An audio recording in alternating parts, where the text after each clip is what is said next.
Assalamualaikum warahmatullahi wabarakatuh. Saya Mareta Ratnasari dengan NIM 1910202025 dan teman saya. Saya Mutia Rosah dengan NIM 1910202037. Kami dari kelompok 15 akan menjelaskan materi tentang hak dan kedudukan perempuan dalam keluarga. Mari kita simak video berikut ini. Kedudukan perempuan dalam keluarga Islam. Kata perpuanta yang diserap jadi kata perempuan memiliki arti yang dipertuan atau dihormati.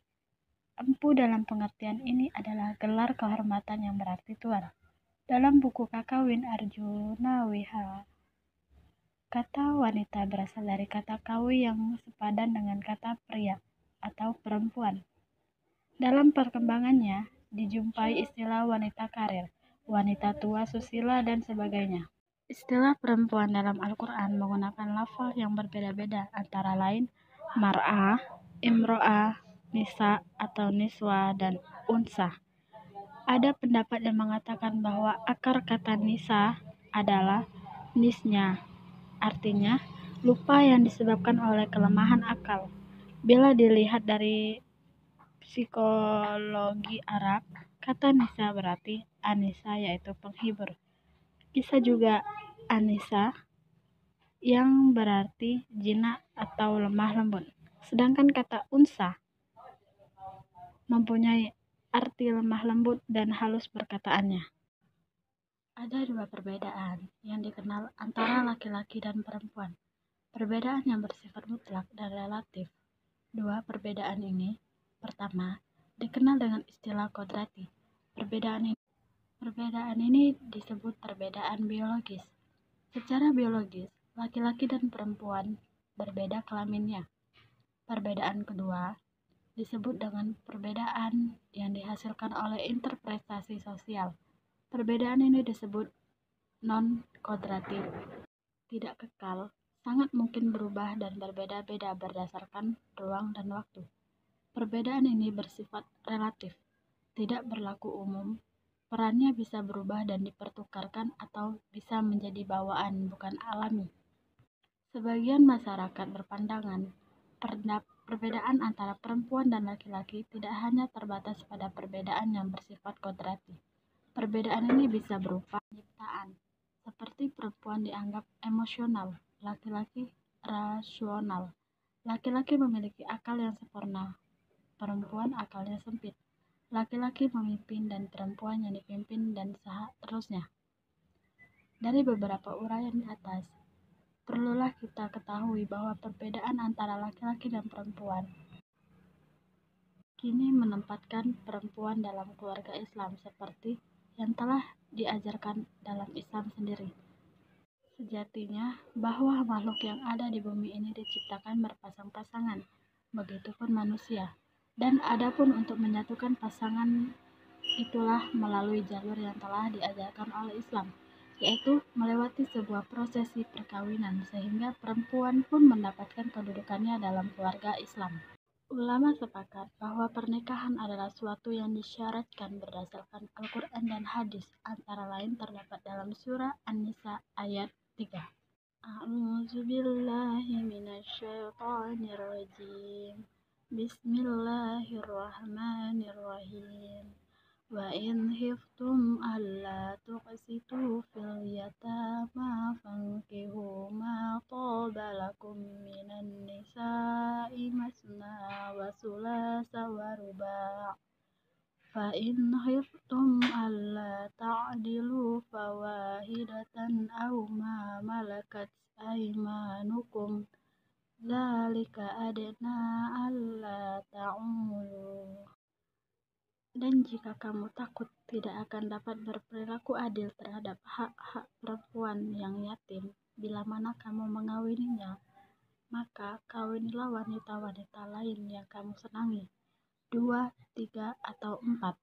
Kemudian, jika kamu takut tidak akan dapat berperilaku adil, maka kawinilah seorang saja, atau budak-budak yang kamu miliki yang demikian itu adalah lebih dekat kepada tidak berbuat aniaya. Di dalam Islam, perempuan mempunyai kedudukan yang sangat mulia, terutama dalam rumah tangga atau keluarga. Berbeda dengan masa zaman jahiliyah dulu, ketika perempuan hanya dijadikan sebagai pemuas atau pelayan saja, tidak mempunyai hak-hak yang setara dengan laki-laki, dan bahkan perempuan dianggap sebagai makhluk yang tidak sempurna. Banyak pada waktu zaman jahiliyah dulu, anak-anak yang perempuan dibunuh ketika masih bayi karena dianggap tidak bisa melakukan apa-apa dan tidak penting kehadirannya di dunia ini.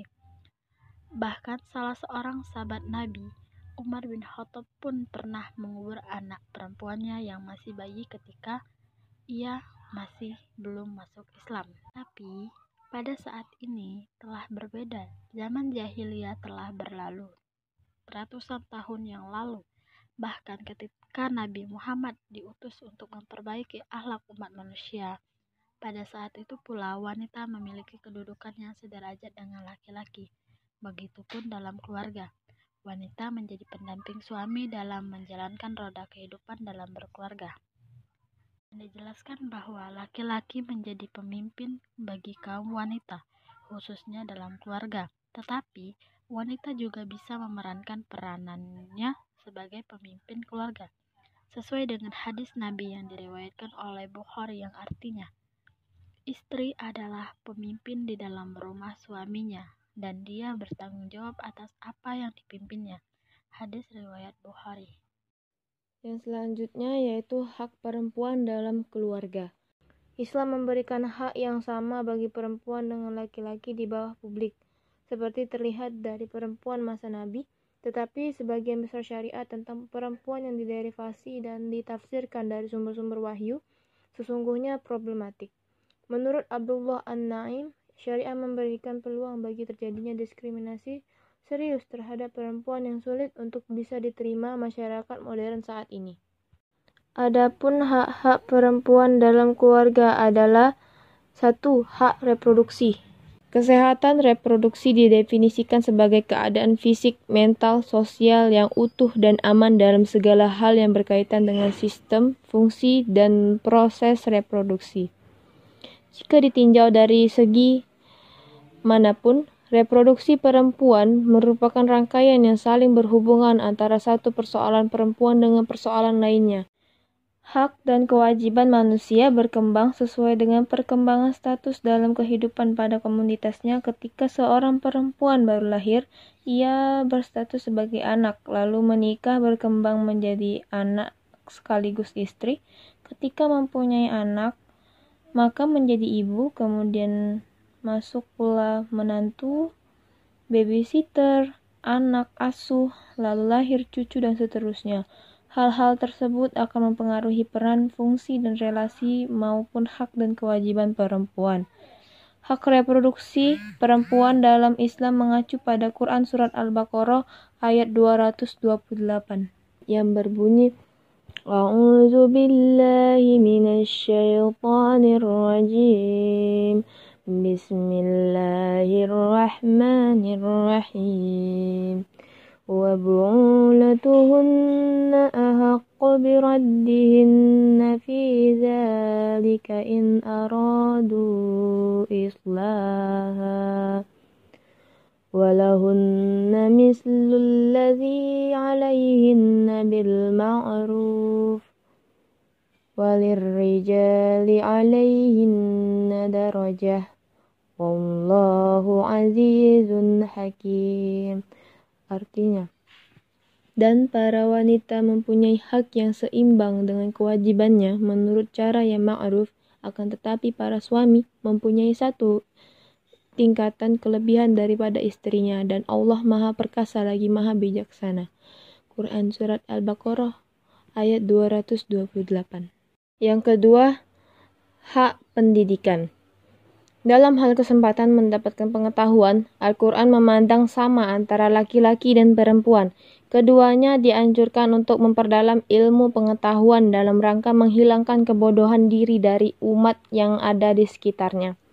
Dalam kaitannya dengan hal itu, Allah berfirman dalam Quran surat At-Taubah ayat 122 yang berbunyi, A'udzu billahi minasyaitonir rajim. Bismillahirrahmanirrahim. Wa ma kana al-mu'minuna liyanfiru kaffah falawla nafara min kulli firqatin minhum ta'ifatul liyatafaqahu fid dini wa liyunziru qaumahum idza raja'u ilaihim la'allahum yahzarun. Artinya, dan tidak sepatutnya orang-orang mukmin itu semuanya pergi ke medan perang, mengapa sebagian dari setiap golongan di antara mereka tidak pergi untuk memperdalam agama mereka dan untuk memberi peringatan kepada kaumnya apabila mereka telah kembali agar mereka dapat menjaga dirinya. Quran Surat At-Taubah ayat 122. Islam telah menyumbangkan jasa yang besar. Islam menyelamatkan kaum perempuan dari penindasan yang mengangkat mereka kedudukan yang khusus. Islam tidak pernah berupaya menurunkan derajat perempuan, melainkan malah mendukung untuk maju dan berupaya menjaga kehormatan dan kemuliaan gendernya. Hal ini meliputi pendidikan yang semestinya bagi perempuan. Yang ketiga, hak waris.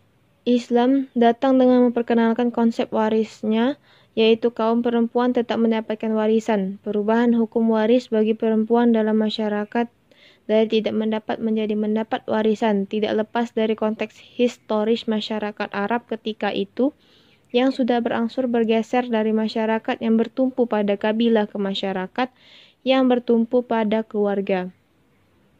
Islam memperkenalkan pembagian dasar 2:1 antara anak laki-laki dan anak perempuan. Logikanya porsi 2:1 dalam hukum kewarisan Islam bukanlah bentuk final dari hukum kewarisan Islam, sebagaimana juga hukum-hukum lainnya adalah mewujudkan rasa keadilan dan menegakkan amanat dalam masyarakat. Yang keempat, hak hulu. Perempuan sebagaimana laki-laki mempunyai hak untuk menjatuhkan talak yang disebut hulu, pemutus akad nikah dari pihak istri. Islam memberi peluang jika istri yang dirugikan secara syarak maka dapat mengajukan hulu atau gugat cerai di pengadilan. Istri membayar kembali mahar suaminya jika pengadilan menerima gugat cerai tersebut. Maka putuslah ikatan nikahnya. Akibatnya tidak bisa rujuk lagi. Dalam hak talak bagi perempuan, Wahbah Al-Zuhaili berpendapat bahwa seorang perempuan berhak mengajukan talak dengan alasan-alasan suami tidak dapat memberi nafkah dengan tidak mencukupi kebutuhan pangan, sandang, dan papan, serta kesehatan yang diperlukan oleh istri karena sebab cacat atau keadaan yang membuat dia tidak mampu menafkahi istri. Jika suami menolak, maka pengadilan yang akan memutuskannya. Suami berperilaku kasar terhadap istri, kepergian suami yang relatif lama, dan jika suami dalam status kurungan atau tahanan. Sebagaimana yang telah diungkapkan tadi, jika suami menolak permintaan talak dari istri, maka istri dapat mengajukan cerai kepada pengadilan yang disebut dengan cerai gugat. Baiklah teman-teman, tadi sudah dijelaskan materi tentang hak dan kedudukan perempuan dalam keluarga. Semoga kalian bisa memahaminya. Thank you for watching. Wassalamualaikum warahmatullahi wabarakatuh.